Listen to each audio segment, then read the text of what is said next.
아멘. 모든 영광 하나님께 올려드립니다. 귀한 찬양 감사드립니다. 오늘도 예배 자리로 나오신 모든 성문의 가족들을 주님의 이름으로 환영하고 축복합니다. 어제는 대구에 보기 드물게 눈도 좀 내리고 오늘은 기온도 많이 쌀쌀해진 것 같습니다. 추운 날씨 가운데서도 주님의 성전에 나온 우리 성도님들을 환영하고 우리 함께 인사 나눌 때에 이 추위를 다 녹여버릴 만큼 진심을 담아서 따뜻한 인사의 말을 함께 나누겠습니다. 우리 사랑합니다, 축복합니다. 함께 인사 나누겠습니다. 사랑합니다, 축복합니다. 아멘. 매주마다 하는 인사지만 오늘따라 이 인사가 너무나 따뜻하게 느껴지는 것 같고 추운 공기가 어느새 훈훈해진 그리스도의 사랑의 그런 따뜻함으로 채워진 것 같습니다. 지난주는 데살로니가 전서 5장 우리 12절과 15절의 말씀을 통해서 항상 선을 따르라는 제목으로 말씀을 전해드렸습니다. 바울은 편지를 마무리하는 시점에서 데살로니가 성도들에게 두 가지의 당부를 했습니다. 첫 번째는 교회의 지도자를 존중해 주라는 겁니다. 교회의 지도자는 크게 네 가지의 사역을 감당했습니다. 첫 번째는 몸을 아끼지 않고 애써서 수고하는 사역을 했습니다. 그리고 지도하고 다스리는 감독자의 역할을 했고 또 감독자뿐만 아니라 따뜻한 마음과 애정을 가지고 성도들을 위로하고 격려하는 그런 돌봄의 사역을 감당했습니다. 그리고 말씀에서 벗어나 신앙생활을 잘못하고 있는 성도님들이 있다면 바른 길로 걸어갈 수 있도록 인도하는 사명을 감당했습니다. 교회 공동체는 그런 사역을 애써서 수고하는 교회 지도자들의 사역을 그 수고로움을 알아주어야 한다라고 말씀하고 있습니다. 세상은 판단이 먼저 앞서는 곳입니다. 외적인 그런 가치관을 보고 그 사람에 대해서 좋다, 좋지 않다라는 것을 판단합니다. 하지만 교회는 세상과 다릅니다. 교회는 외모를 보시는 것이 아니라 그 중심을 보시는 예수 그리스도께서 머리 되시는 곳이기에 우리는 외적인 것을 보기 이전에 그 내면, 그 중심을 먼저 보고 이해하고 공감하는 곳이 바로 교회라는 곳입니다. 또한 교회는 지도자들만 귀하게 대하는 곳이 아닙니다. 지도자는 성도는 다른 성도들을 서로 존귀하게 대해야 한다라고 말씀하고 있습니다. 성장이 필요한 성도에게는 권계하고 마음이 연약한 성도에게는 위로해주고 영적으로 약한 성도들은 붙들어 주어야 한다라고 말씀을 하셨습니다. 이 일들은 특정한 사람들만 하는 게 아닙니다. 교회 지도자만 한다, 중직자들만 한다, 필요한 사람들만 하는 것이 아니라 지도자들을 비롯하여 모든 성도들이 한 마음 한 뜻이 되어 해야 되는 일이라는 겁니다. 그런데 이 일은 쉽지 않을 수 있습니다. 시간도 오래 걸리고 많은 노력들이 필요할지도 모릅니다. 하지만 오래 참음으로 이 일들을 감당해 나갈 때에 우리 교회는 하나님께서 주시는 은혜와 평강이 화목이 가득 넘쳐나며 하나님이 원하시는 기준과 선에 이르는 성장하는 교회가 될 줄 믿습니다. 우리 성도님들 함께 하실 수 있으십니까? 그렇게 할 준비가 되셨습니까? 아멘. 하나님께서 이 아멘의 고백을 기쁘게 받으셨는 줄 믿습니다. 그래서 어제보다 오늘이, 오늘보다 내일이, 올해보다 내년이 더욱더 기대되는 우리 성문교회가 될 수 있기를 간절히 소망합니다. 아멘. 자, 오늘 본문의 이 두 구절은 우리에게 너무나 익숙한 말씀이고 기도하는 데 있어서 빠지지 않고 고백할 만큼 굉장히 익숙한 말씀입니다. 항상 기뻐하라, 쉬지 말고 기도하라. 늘 우리의 입술에서 달고 다니는 그런 말씀입니다. 이 말씀은 믿음을 가진 사람이라면 누구나 가져야 하는 긍정적인 신앙의 자세와 사명이라는 것을 우리는 너무도 잘 알고 있습니다. 하지만 전에도 말씀드렸듯이 성경의 말씀은 한 구절만 딱 떼어서 보기보다는 문맥으로 그 말씀을 보아야 한다라고 제가 말씀을 드린 적이 있습니다. 그렇다면 사도 바울은 15절 마지막에 항상 선을 따르라고 말했는데, 이 기뻐하고 기도하라는 것은 이 선을 따르라는 것과 무슨 연관이 있겠습니까? 그냥 아무런 뜬금없이 기뻐해야 돼 라고 말한 것이 아니라, 항상 선을 따르는 것과 이 기뻐하고 기도한다는 것은 굉장히 밀접한 연관성이 있다라는 겁니다. 오늘은 이 관계가 어떤 것인지, 하나님께서 이 말씀을 통해서 우리에게 무엇을 말씀하시는지 함께 나누고자 합니다. 자, 바울이 데살로니가 교회에 편지를 쓰는 이유에 대해서 다시 한 번 더 떠올려 보십시오. 1장으로 한번 거슬러 올라가 보시면, 바울이 왜 데살로니가 이 교회의 성도에게 편지를 보내고 있습니까?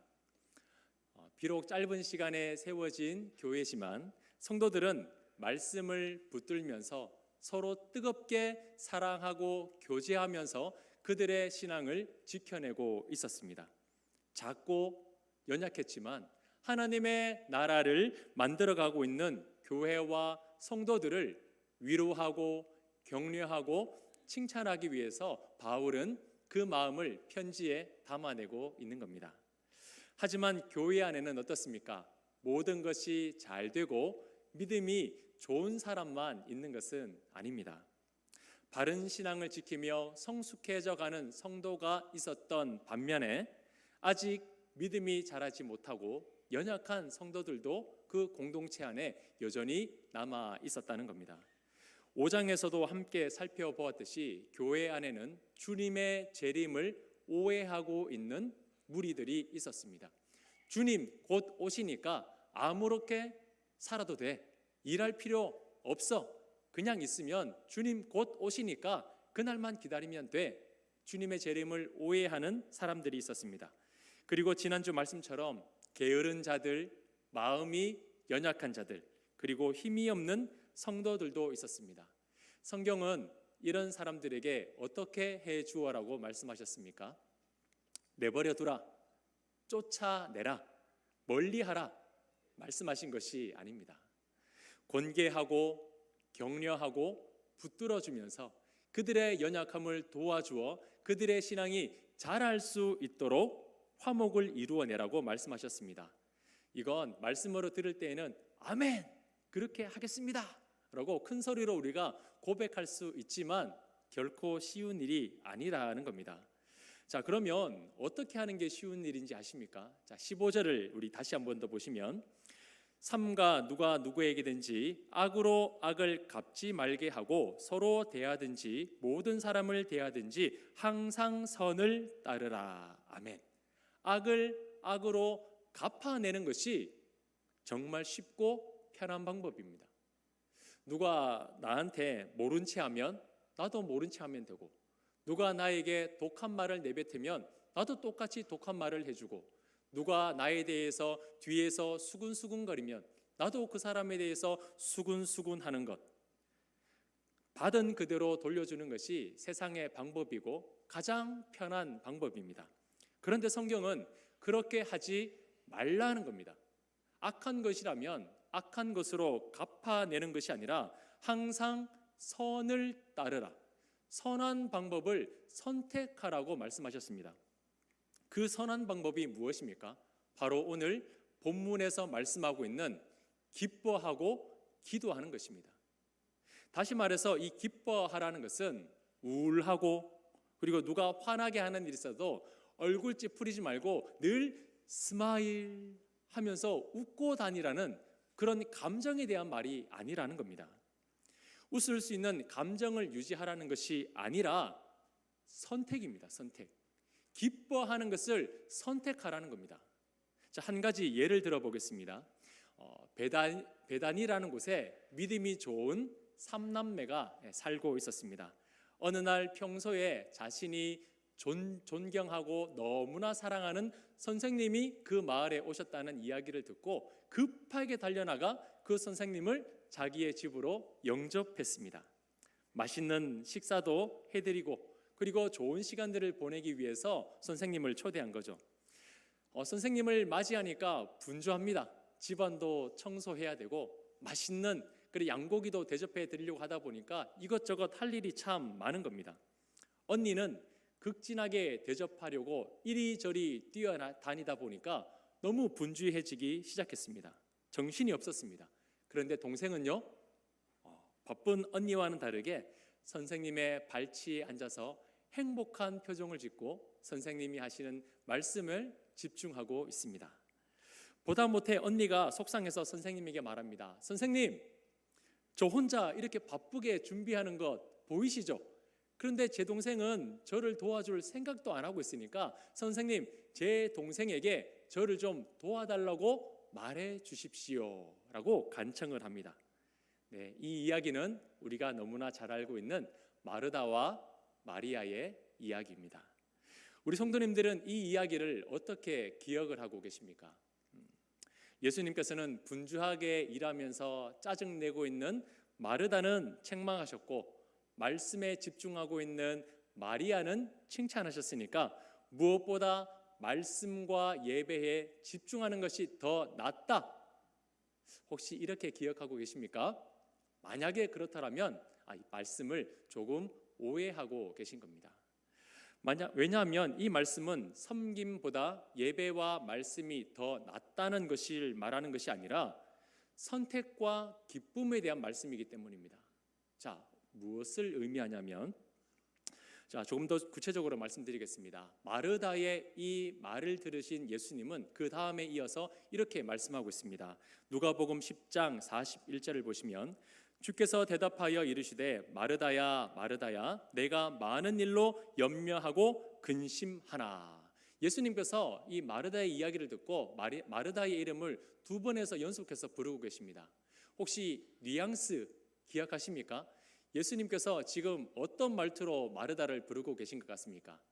짜증나는 말투로, 화나는 말투로 마르다야 마르다야 이렇게 이야기하고 계실까요? 전혀 그렇지 않습니다. 세상 그 어디에서도 찾아볼 수 없을 만큼 아주 부드럽고 따뜻한 목소리로 지금 마르다를 부르고 계십니다. 마르다야, 마르다야, 지금 내가 하는 일이 많아서 염려하고 근심하고 있구나. 사실 누가복음 10장 38절을 보면 이 예수님을 초대한 것이 누구냐면 마르다였습니다. 그때 마리아의 이름은 나오지 않습니다. 마르다가 쫓아나가서 예수님을 기쁨으로 영접했던 것입니다. 마르다는 평소 예수님을 향한 경외와 사랑의 마음으로 가득 차 있었습니다. 그렇게 사랑하는 예수님 자기 집으로 초대했으니 그 마음이 어떻겠습니까? 기쁨과 환희로 넘쳐나고 있었습니다. 자신의 손으로 직접 만든 맛있는 요리도 대접해드리고 이제 예수님과 함께 이후에 아주 따뜻하고 아름다운 교제를 나눌 것을 생각하니까 마르다가 너무나 기뻤던 겁니다. 그런데 시간이 지나지 않아 이 기쁨과 환희는 바사삭 무너지고 말았습니다. 왜냐하면 선택의 기쁨을 잃어버렸기 때문입니다. 마르다가 처음에 작정한 목표는 예수님을 초청하는 일이었습니다. 그때 무슨 일을 하고 누구에게 도와달라고 하고 그런 거 생각하지 않았습니다. 오직 예수님을 자신의 집에 초대하여 맛있는 것을 해드리고 극진히 대접하는 것, 이것이 마르다가 선택한 기쁨이었습니다. 예수님을 영접하는 것 그 자체로 기뻐하고 만족했습니다. 하지만 예수님을 잘 대접하고자 했던 그 마음이 너무나 컸던지 이것저것 하다 보니 일이 너무나 많은 겁니다. 너무나 바빠졌습니다. 그렇다 보니 다급해지기 시작했고 이 분주함은 마르다의 마음을 흔들어 버리고 말았습니다. 예수님을 영접하는 그 기쁨 대신에 왜 나 혼자 이 일을 해야 되지? 왜 나 혼자 이 어려운 일들을 하고 있지? 왜 이렇게 힘든 일을 나 혼자 해야 할까라는 염려와 섭섭함과 억울함이 그 기쁨을 밀어내기 시작한 겁니다. 그런 마르다를 보면서 예수님께서 말씀을 이어가십니다. 누가복음 10장 42절을 보시면 몇 가지만 하든지 혹은 한 가지만이라도 족하니라. 마리아는 이 좋은 편을 택하였으니 빼앗기지 아니하리라 하시니라. 자, 혹시 이 말씀이 이렇게 들리십니까? 그러게 누가 많이 준비하라고 했느냐? 그냥 간단하게 준비하지 괜히 짜증내고 말이야. 마리아 봐라. 얼마나 예쁘게 앉아서 말씀을 잘 듣고 있냐. 마리아 좀 본받아라. 혹시 이렇게 들리십니까? 그렇다면 조금 말씀을 오해한 것이 되죠. 마르다는 이렇게 해석하면 마르다는 괜히 예수님을 초대했다가 책망만 받은 비련의 여주인공이 됩니다. 예수님께서 하신 말씀은 이런 뉘앙스가 아닌 겁니다. 예수님은 그렇게 무심하고 무정한 분이 아니시거든요. 예수님을 초대하기 위해서 잘 대접하려고 이리저리 분주한 그 마르다 책망하시겠습니까? 아닙니다. 예수님은 책망하시는 것이 아니라 땀 흘리며 수고하는 그 마르다를 여전히 아끼고 계셨던 겁니다. 그래서 저는 예수님의 말씀이 이렇게 들렸습니다. 마르다야, 처음부터 마리아는 나의 말을 듣기로 선택하고는 이 발치 밑에 앉아서 꿈쩍도 안 하고 있네. 마리아는 지금 이 순간이 너무 기뻐하기 때문에 내가 아무리 말해도 안 들을 것 같은데 어떡하지? 저는 이렇게 해석이 되는 겁니다. 예수님은 마르다는 책망하고 마리아는 칭찬하고 계시는 것이 아니라 마르다를 보면서 안타까워하고 계신 겁니다. 왜냐하면 마리아는 지금 기쁨과 환희의 순간을 선택하여 그것을 충분히 누리고 있는데 마르다는 어느 순간 기쁨과 환희는 사라지고 염려와 근심만이 가득하고 있기 때문입니다. 예수님은 그걸 보면서 지금 안타까워하고 계신 겁니다. 이 42절을 보시면 예수님께서 마리아가 선택했다는 이 좋은 편, 이 좋다라는 것은 데살로니가전서 5장 15절에 항상 선을 따르라는 말씀에서 이 선한 것과 같은 것입니다. 그래서 마리아가 지금 가장 좋은 것을 선택한 것과 바울이 데살로니가 교회 성도들에게 좋은 것을 따르라는 것은 동일하다는 의미입니다. 어떤 것이 가장 가치 있는 것이고 빼앗기지 않을 만큼 좋게 여기는가, 여기에 대해서 지금 말씀을 하고 있는 겁니다. 자, 그렇다면 이 항상 기뻐하라는 것은 어떤 의미가 되겠습니까?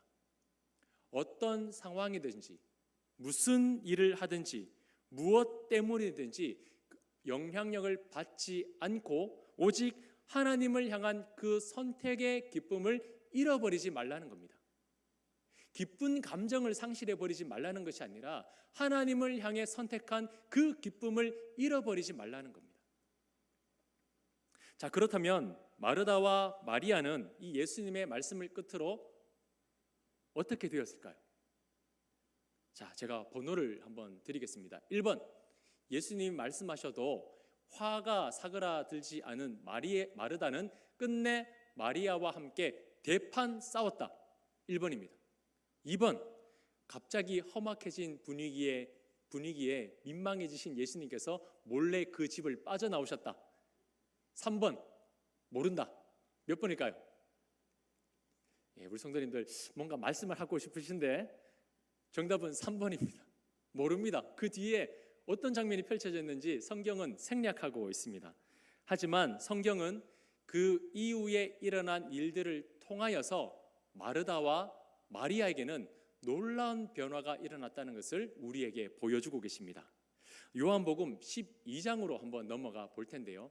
요한복음 11장에서는 나사로가 죽었다가 부활한 사건에 대해서 기록하고 있습니다. 자, 그러면 요한복음 12장은 이 나사로가 죽음 이후에 부활한 다음에 일어난 시점에서 일어난 사건이라는 것을 우리 성도님들 기억하고 들어보시길 바랍니다. 자, 이 12장 1절에 보시면 예수님께서 유월절 엿새 전에 이 베다니에 가시는데 이 나사로와 마르다와 마리아의 집으로 다시 방문을 하신 겁니다. 자, 그때 일어난 일입니다. 요한복음 12장 2절 말씀을 우리 화면을 보면서 다 함께 같이 읽도록 하겠습니다. 함께 읽습니다.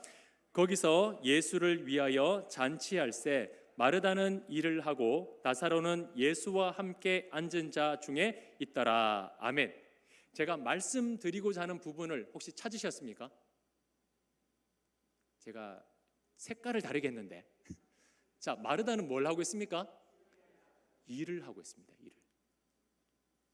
자, 마르다는요 또 일을 하고 있습니다. 그리고 마리아는 이 옆에 있다라고 말씀하고 있지 않습니다. 자, 자, 그럼 우리가 한번 추측해 보자. 야, 또 한번 대판 싸우겠다. 또 일을 하네 마르다는. 근데 마리아는 없네. 야, 또 싸우겠네. 또 싸우겠어. 이렇게 생각할 수 있는데, 자, 요한복음 12장 2절에 이르러서는 마르다는 또 잔치를 위해서 일을 하는데 불평하고 원망하고 예수님을 향하여 그 어떠한 말을 했다는 내용이 기록되어 있지 않습니다. 자, 무엇을 알 수 있습니까? 왜 나는 또 주방에 들어가야 돼? 왜 나는 또 예수님 초청해서 이렇게 바쁜 일을 해야 돼? 그게 아니라 사랑하는 오라비가 죽은 뒤에 살아났고 예수님이 찾아왔을 때 그때도 마르다는 기쁨으로 기꺼이 예수님을 영접하는 일에 헌신하고 있다는 겁니다. 강제로가 아니라, 억지로가 아니라 그 기쁨을 마르다 스스로가 선택하고 있는 겁니다. 마르다는 음식을 만드는 것에 달란트가 있었습니다. 그리고 자기가 제일 기뻐하는 일을 지금 자원하여 선택하고 있는 겁니다. 그 일을 선택함으로써 예수님을 향한 그 기쁨을 표현하고 있는 거예요. 자, 그렇다면 그 시간 우리의 어린 철없는 마리아는 무엇을 하고 있을까요? 이번에도 똑같이 예수님의 발치에 앉아서 예수님 좋은 말씀 들려주세요 하하호호 이렇게 하고 있을 것이라고 생각을 하는데, 성경을 보면 마르다는 예수님 곁에 없습니다. 그러면 마리아는 지금 어디에 있을까요? 12장 3절 말씀을 우리 화면을 보면서 같이 받들어 읽겠습니다. 같이 읽습니다. 마리아는 지극히 비싼 향유 곧 순전한 나드 한 근을 가져다가 예수의 발에 붓고 자기 머리털로 그의 발을 닦으니 향유 냄새가 집에 가득하더라. 아멘. 아무 일도 도와주지 않으면서 그저 예수님의 곁에 앉아서 말씀을 듣는 것을 좋아할 것 같던 이 마리아는 여인의 결혼 지참금에 해당하는 300데나리온이나 되는 값비싼 향유를 가지고 왔습니다. 그리고 그 향유를 예수님의 발에 들이붓습니다. 그리고 여인의 신체 중에서 가장 소중하게 생각하는 그 머리털을 가지고 가장 추악하고 더러운 발을 씻겨내기 시작했습니다. 그 집에는 미움과 시기와 다툼과 증오와 분노가 아니라 값비싼 향기로운 냄새로 가득 채워지고 있었습니다. 사랑하는 성도님들, 어떻습니까? 어느 곳이 하나님 나라의 모습 같습니까? 기쁨으로 시작했으나 염려와 근심과 걱정이 가득한 그곳이 하나님의 나라입니까? 자발적인 기쁨과 섬김으로 말미암아 향기로 채워지는 그곳이 하나님의 나라입니까? 처음에는 분노와 원망과 그런 악한 것이 가득했습니다. 하지만 그곳에 누가 계셨습니까? 예수님이 계셨습니다. 복음이 있었습니다. 말씀이 있었습니다. 그 말씀을 듣고 복음을 만난 뒤에 마르다와 마리아는 완전히 바뀌어 버리고 말았습니다. 예수님의 말씀이 임하자 다시 기쁨과 헌신과 향기가 넘치는 곳으로 바뀌어 버렸다는 겁니다. 이것이 바로 복음의 능력이요, 복음의 영향력입니다. 복음은 마르다와 마리아 이 둘 모두를 변화시켰습니다. 혼자서 모든 일을 한다고 짜증내던 그 마르다는 자신에게 주어진 그 달란트로 주님을 섬기는 일에, 공동체를 섬기는 일에 아낌없이 헌신하고 있습니다. 기꺼이 혼자서라도 그 자리를 지켜내고 있는 겁니다. 마르다는 마리아를 찾지 않습니다. 마리아야, 좀 와서 도와, 이렇게 이야기하지 않습니다. 왜냐하면 지금 마르다는 마리아를 배려하고 있는 겁니다. 그래, 이번에도 네가 좋아하는 그 예수님 곁에 앉아서 말씀을 들어. 이 일은 나 혼자서도 충분하니까 너는 가서 말씀을 들어. 지금 마리아를 배려해주고 있는 겁니다. 혼자서 모든 일을 감당하고 있는 겁니다. 그리고 마리아는 어떻습니까? 이전에는 혼자서 힘들게 일하고 있는 언니 외면했습니다. 어떠한 도움도 주지 않았습니다. 자신이 좋아하는 것에만 집중하고 주위의 어려움을 돌아보지 못하는 헌신의 마음이 이 마리아에게는 없었습니다. 그런데 이번에는 어떻습니까? 복음을 만난 뒤 그 마리아는 자신에게 있는 전부와 자신의 가장 중요한 신체의 일부를 아끼지 아니하고 주님과 그 공동체를 위해서 기꺼이 내어드리고 있습니다. 값비싼 향기로 그 잔치를 채우는 누구도 할 수 없었던 최고의 헌신을 공동체를 위해서 대표로 드리는 사람이 된 것입니다. 아끼지 아니하고 주저하지 아니하고 그 잔치를 향기로 채우기 위해서 그의 발 앞에 이 옥합을 깨뜨리는 그런 헌신의 마음을 이 마리아가 가지게 된 것입니다. 사랑하는 성도님들, 저는 이 말씀을 준비하면서 우리 성문교회를 다시 꿈꾸게 되었습니다. 우리 성문교회가 진정한 복음을 만나고 복음을 영접하게 된다면 바로 이러한 일들이 우리 교회 안에 일어나게 될 것이기 때문입니다.